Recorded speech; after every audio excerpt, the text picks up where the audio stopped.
Schezwan चटणी दुकानामधून विकत आणण्यापेक्षा घरच्या घरी अशी शेजवान चटणीची रेसिपी नक्की करून पहा. आणि रेसिपी आवडली तर व्हिडिओला लाईक आणि चॅनलला नक्की सबस्क्राईब करा.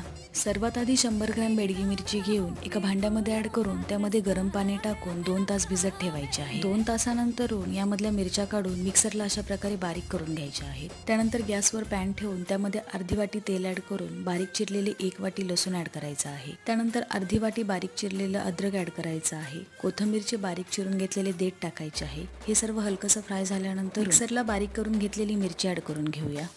आता सर्व मिश्रण एकजीव होईपर्यंत मिक्स करत राहूया.